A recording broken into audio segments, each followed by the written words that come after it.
Anda bersama Brother Fai di channel Malam Mistik, sebuah rancangan audio dan video cerita seram dan mistik.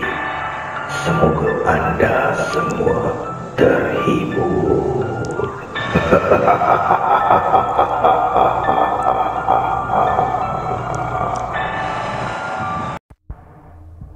Para pendengar Malam Mistik, pada malam ini Brother Fai akan kongsikan kepada anda kisah yang datangnya daripada karya Ain Najwa. Kisah yang bertajuk Santau. Husna, Ayuni dan Adra rancak berborak di dalam bilik sambil menunggu waktu maghrib masuk. Hanya Sofia yang berada di atas katil tidak mengikuti rakan-rakannya berborak. Dia termenung jauh seperti orang yang mempunyai masalah yang sangat berat.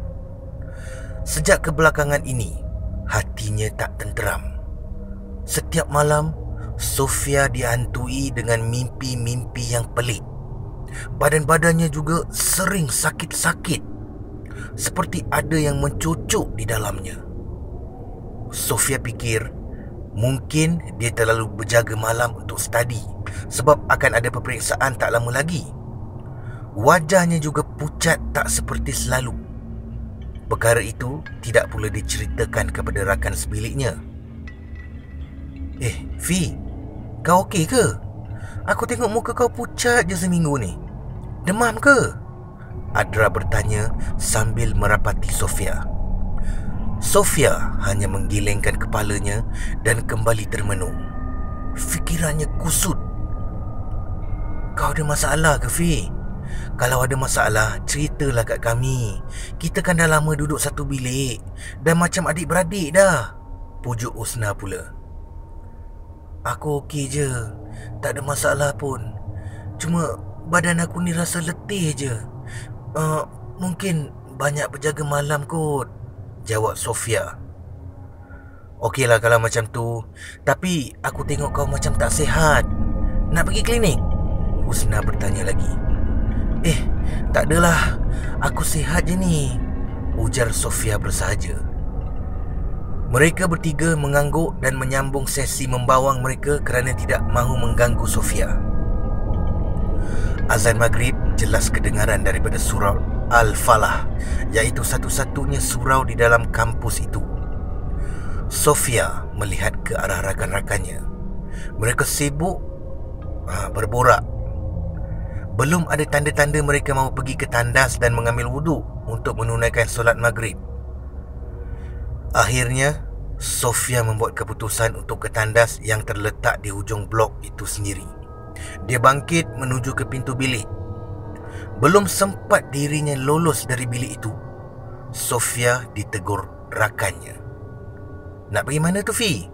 Soal Adra sambil mengangkat keningnya. Ambil wuduk, ujar Sofia sambil menghadiahkan Adra sebuah senyuman. Tak elok pergi tandas waktu tengah azan, ujar Ayuni pula. Hanya itu yang keluar dari mulut Sofia. Hairan, sejak bila pula ada mitos tak baik pergi tandas waktu azan berkumandang? Ustaz cakap waktu azan ni lah syaitan semua lari lintang pukang dan menyorok dalam tandas tu. Tu sebab tak elok pergi tandas waktu tengah azan, Husna pula menambah. Macam-macam lah korang ni. Aku pergi niat baik nak ambil wuduk, nak solat maghrib, kata Sofia selamba. Walhal hatinya juga kecut waktu tu. Pintu bilik ditutup rapat.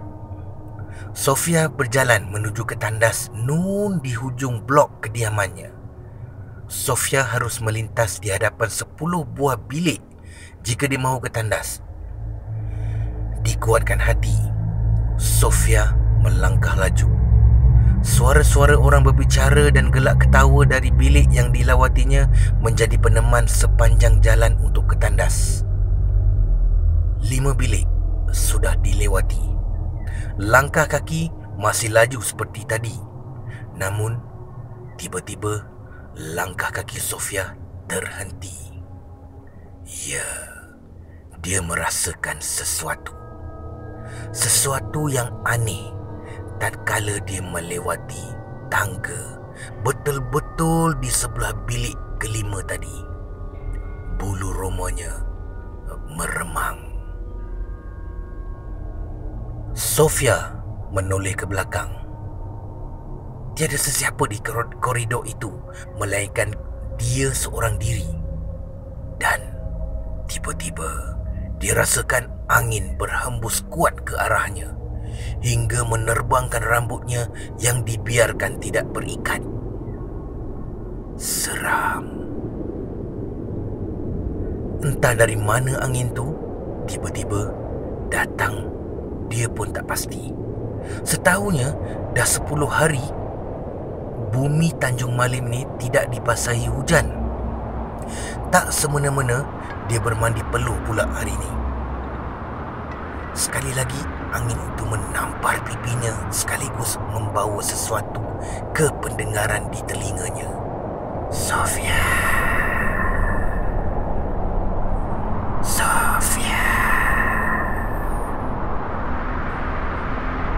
Tanpa berfikir panjang, Sofia pun pantas berlari semula ke biliknya. Badannya menggigil kesejukan. Dia tidak tahu suara apa yang memanggil namanya tadi. Sofia terus berselubung di bawah selimut. Dia ketakutan. Kau ni dah kenapa? Tegur Ayuni. Fi, kenapa ni? Husna pula bersuara. Sofia. Suara itu masih berbisik di telinganya. Pergi! Jangan ganggu aku! Pergi! Sofia berteriak sendiri. Darah menyembur keluar daripada mulut Sofia. Masuk kali ini dah dekat 5 kali Sofia muntah darah dari maghrib tadi. Kau kenapa ni, Fi? Soal Husna dalam nada risau. Tak pernah Sofia sakit seteruk macam ni. Setiap kali Sofia batuk, dia menyembur darah keluar dari mulut dia. Dan setiap kali itu juga mereka melihat serpihan kaca di dalam besen yang mereka guna untuk menampung muntah Sofia. Peluh sejuk memercik di dahi Ayuni dan Adra. Hanya Husna yang berani mendekati Sofia. Suara Ayuni dan Adra yang hilang timbul membaca ayat suci Al-Quran tidak dapat menenangkan Sofia. Tiba-tiba badan Sofia kaku. Matanya memandang ke atas.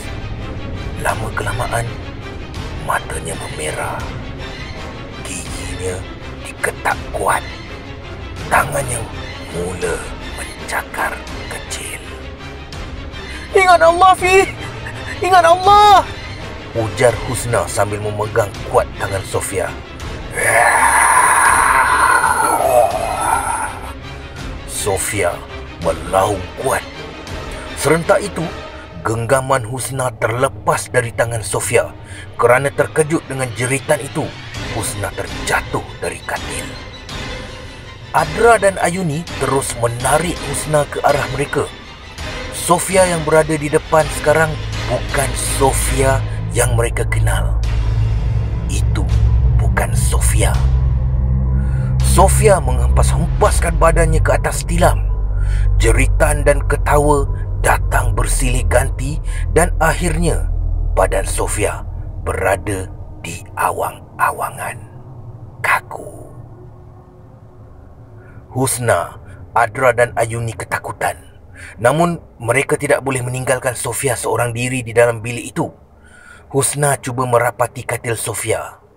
Tiba-tiba badan Sofia yang berada di awangan mula bergerak, seolah-olah mahu menghentam dirinya, dan dalam beberapa saat Sofia sudah dalam posisi duduk di awangan. Wajah Husna, Adra dan Ayuni direnungnya tajam. Kau tahu siapa? Aku. Bentak Sofia kuat. Ketiga-tiga mereka menggelengkan kepala, masing-masing ketakutan. Aku kawan kau. Kawan sebilik kau. Laung Sofia. Tak. Kau bukan kawan kami. Keluar kau dari badan kawan aku. Akhirnya, Adra yang sedari tadi berdiam diri menjerit kuat. Entah dari mana dia dapat kekuatan untuk berkata waktu itu. Mungkin kerana rasa sayangnya pada Sofia. Kenapa kau kacau Sofia? Keluar! Keluar! Ayuni juga menjerit. Terketar-ketar badan mereka ketakutan. Siapa yang suruh dia malukan aku, ha? Sofia menjerit lagi dalam keadaan marah. Kemudian, Sofia ketawa mengilai. Hilai tawanya makin menjadi-jadi. Husna, Ayuni dan Adra sepakat untuk membaca ayat suci yang telah dimulakan dengan surah Al-Fatihah, 3 Qul dan Ayatul Kursi. Mereka berzikir tak henti-henti dan tubuh Sofia akhirnya jatuh ke lantai longlai. Seminggu sebelumnya, seperti biasa, Sofia dan rakan sebiliknya akan membeli makanan di kafe Mama yang terletak di dalam kawasan kolej kediaman mereka. Nak makan apa hari ini? Soal Husna. Petang-petang macam ni, kafe Mama hanya menyediakan menu ala carte. Tiada nasi campur. Kalau ada pun hanya saki baki lauk daripada menu tengah hari tadi. Nasi lemak berlauk pun ada jika mahu. Adra dan Ayuni masing-masing melihat menu. Husna tumpang sekaki. Setelah mengamati menu satu persatu, keempat-empat mereka memesan makanan yang telah mereka pilih. Sementara menunggu makanan yang dipesan, Sofia melihat kuih-muih yang ada. Padahal dia sudah memesan makanan, tapi entah kenapa hatinya kuat memanggil Sofia untuk merapati ke arah bekas yang berisi kuih karipap. 2 biji karipap diletakkan ke dalam piring dan dibawa ke meja. Bukankah dah ada makanan tu, Fi? Husna menegur. Entahlah, tak tahu kenapa teringin sangat nak makan karipap ni. Dan sebiji karipap selamat masuk ke dalam perut Sofia. Karipap kedua dimasukkan ke dalam mulut. Cebisan terakhir dimasukkan terus ke dalam mulut dan tiba-tiba Sofia tergigit sesuatu. Ketiga-tiga pasang mata memandang Sofia apabila bunyi gigitan Sofia tadi turut mereka dengar. Spit it out, Fi, ujar Ayuni. Sofia hanya menurut. Mulut mereka terlopong apabila melihat sisa karipap yang digigit oleh Sofia tadi bercampur dengan kaca yang halus. Kaca ke? Tanya Adra ragu. Sofia menjungkit bahu.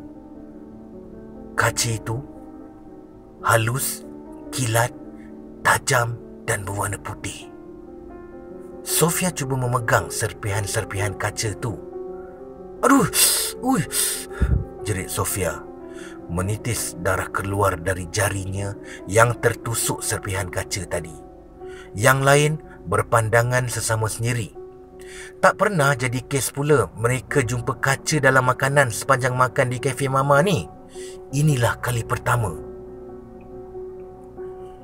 Tidak betah melihat keadaan Sofia yang semakin parah. Husna, Adra dan Ayuni mencari akal untuk menyelesaikan masalah Sofia. Kita panggil Ustaz Imran lah untuk tengokkan apa yang jadi kat Fi ni. Ayuni memberi cadangan. Husna dan Adra hanya mengangguk. Rakan-rakan dari bilik lain juga sudah memenuhi ruangan bilik mereka sambil berbisik-bisik sesama mereka apakah yang terjadi kepada Sofia. Tidak berapa lama kemudian, Ustaz Imran tiba di bilik mereka berempat. Belum pun masuk ke dalam bilik mereka, Ustaz Imran sudah merasakan sesuatu yang aneh di bilik itu. Astaghfirullahalazim, ujarnya apabila melihat Sofia terbaring lemah di atas katil. Kenapa kawan awak ni? Soal Ustaz Imran sambil melihat keadaan Sofia. Ayat kursi dibaca 3 kali. Dudukkan kawan awak ni membelakangkan saya, arah Ustaz Imran. Husna, Ayuni dan Adra cepat-cepat mengampu Sofia dari depan untuk membuat Sofia berada dalam posisi duduk. Ustaz Imran meletakkan kedua belah tangannya ke belakang badan Sofia. Astaghfirullah, ujarnya perlahan. Sebelah badan Sofia terasa seperti air panas dan sebelah lagi badannya sejuk seperti ais. Ustaz Imran membaca beberapa ayat Al-Quran sehingga Sofia tiba-tiba menjerit kuat. Panas! Panas! Panas! Siapa kau? Keras Ustaz Imran melawan suara itu. Aku kena panas lah bodoh! Sofia menjerit lagi.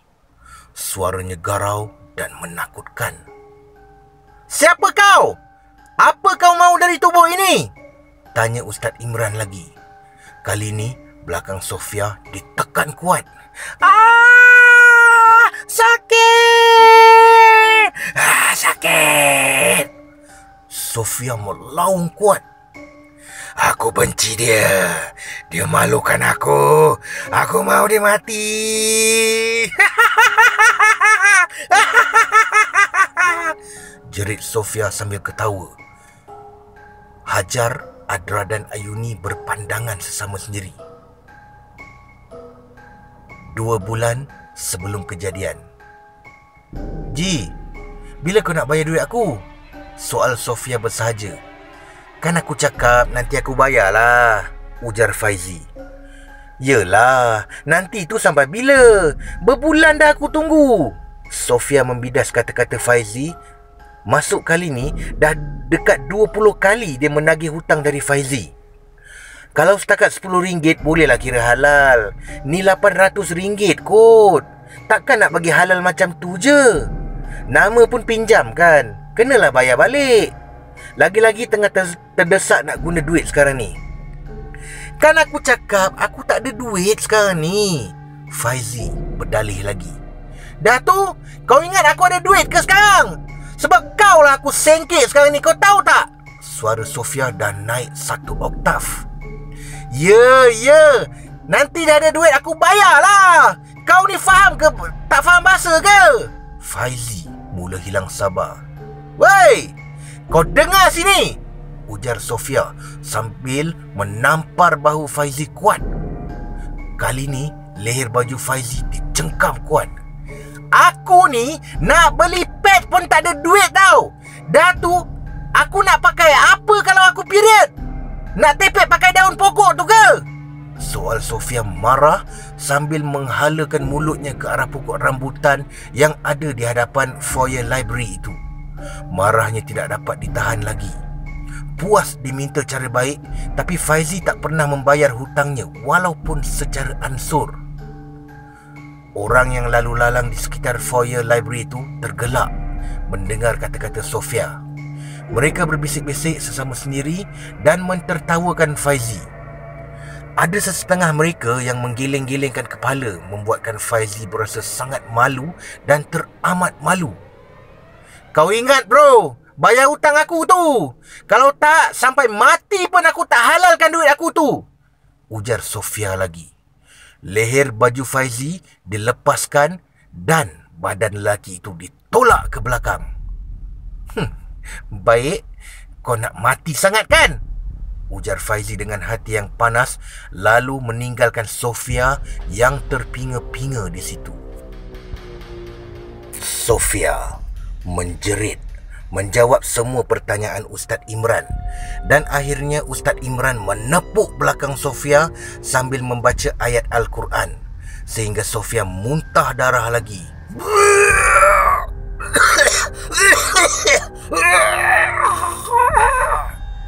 Kali ini bukan setakat kaca yang keluar, malah besen itu penuh dengan paku dan juga jarum. "Macam mana ni, Ustaz?" soal Husna ingin tahu. "InsyaAllah tak ada apa-apa dah. Serahkan semua pada Allah. Jangan lupa beri kawan kamu minum air asin ni," ujar Ustaz Imran. "Habis tu, kalau kena lagi macam mana, Ustaz?" soal Ayuni pula. Tubuh Sofia dipandang sayu. "Ustaz dah buang semua benda tu keluar. Kawan kamu ni terkena santau. Mungkin dia pernah mengguriskan hati seseorang, lalu orang tu berdendam dan menghantar santau kepadanya dan menginginkan dia mati. Santau ni ada pelbagai cara. Ada yang melalui makanan, santau angin atau santau tuju. Mungkin kawan kamu ni ada termakan apa-apa sebelum ni kot," kata Ustaz Imran. Ada, Ustaz. Minggu lepas kami pergi makan di kafe Mama. Lepas tu Sofia ni ada makan karipap 2 biji. Masa nak kunyah tu, yang karipap yang tak air tu, Sofia macam tergigit sesuatu. Kami suruh dia luahkan. Bila dia dah keluarkan, kami tengok ada seprihan kaca dalam karipap tu." Husna menjelaskan kepada Ustaz Imran. Allahu Akbar. Mungkin si pendendam dah lama rancangkan hal ni. Nasihat saya di sini, sebelum kita nak makan atau minum sesuatu, tak kiralah di mana kita berada, haruslah dimulai dengan Bismillah dan selawat ke atas Nabi 3 kali. Dan bacalah doa ini. Bismillahillazi la yadurru ma'asmihi syai'un fil ardi wala fis samai wa huwas sami'un alim, yang bermaksud dengan nama Allah yang tidak memberi mudarat akan sesuatu yang di bumi dan yang di langit, selagi bersama dengan namanya, dan dia maha mendengar lagi maha mengetahui. InsyaAllah Allah akan lindungi kita dari sebarang malapetaka. Nasihat Ustaz Imran kepada mereka bertiga, termasuk pelajar yang di luar bilik sekali. Mereka mengangguk tanda faham. "Ustaz, boleh kami tahu siapa punya angkara ni?" tanya Adra takut-takut. "Esok kamu akan tahu siapa," ujar Ustaz Imran lalu meminta diri. Gempar satu universiti dengan berita kematian Faizi. Faizi ditemui mati di rumah sewanya.